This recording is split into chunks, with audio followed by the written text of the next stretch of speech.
Control রুমটা visit করতে আসলাম আমাদের কমিশনার মহোদয় সহ।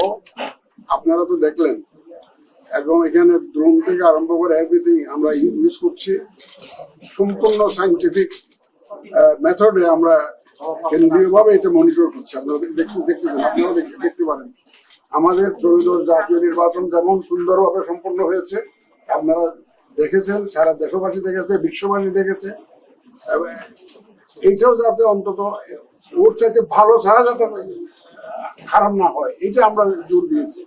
এবং ইনশাল্লাহ একদম সুন্দরভাবে একদম স্মুথলি এই ইলেকশনটা যাতে হয় সব ধরনের অ্যারেঞ্জমেন্ট আমরা নিয়েছি। আপনারা জানেন শেরপুরটা বর্ডারিং এলাকা, ওখানে আর্মি বর্ডারের একটু দূরে থাকতে হয়, 8 কিলোমিটার বোধহয় সম্ভবত থাকতে হয়। এই জন্য আমরা এখানে ডেভেলপমেন্ট অফ বিজিবিকে বাড়িয়েছি। বিজিবিকে আমরা এখানে ইফেক্টিভলি বিজিবিকে ইউজ করছি, র্যাবকে ইউজ করছি, তারপর আনসার পুলিশ ওনারা আছেন।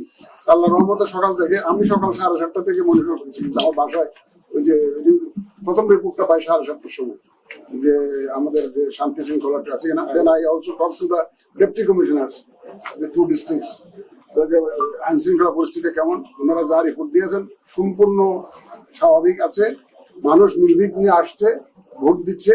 আপনারা জানেন বাই ইলেকশনে একটু সাধারণত একটু টেন্ডেন্সি থাকে ভোটারের টার্ন আউট কম হয়, তারপরে দেখা যাক যা হয় আপনারা দেখতে পাবেন। তো মানুষ শান্তিপূর্ণভাবে আসছে এবং শান্তিপূর্ণ পরিবেশে ভোট দিচ্ছে, শান্তিপূর্ণ পরিবেশে তারা নিজ বাড়িতে ফেরত যাচ্ছে। ইলেকশন বলতে সারা বিশ্ব যা বোঝায়, ইন্টারন্যাশনাল স্ট্যান্ডার্ডে যা বোঝায় সেটা আমরা দেখাইতে চাই।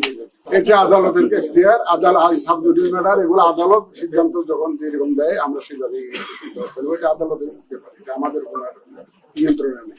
এখন এটা নিয়ে এখন কথা বলতে চাই না। সরকারের সাথে আমাদের বসতে হবে, অনেক আলাপ আলোচনা আছে, আইন কানুন এই যে অধ্যাদেশ এগুলো পাশ করার ব্যাপার আছে। সবকিছু মিলিয়ে সার্বিক পরিস্থিতি বিবেচনা করে পরে আমরা একটা সরকারের সাথে আলাপ আলোচনা করে একটা সিদ্ধান্ত পরে কমিশন সিদ্ধান্ত নেবে। পার্লামেন্টের আলোচনা নিয়ে আমরা কোনো আলোচনা মন্তব্য করতে চাই না। এটা একটা আদালতে মামলা হয়েছে, তো হাইকোর্টে মামলা হয়েছে, যেটা হাইকোর্টে বিচারাধীন বিষয়, সেটি ব্যাপারে আমি কোনো মন্তব্য করতে চাই না।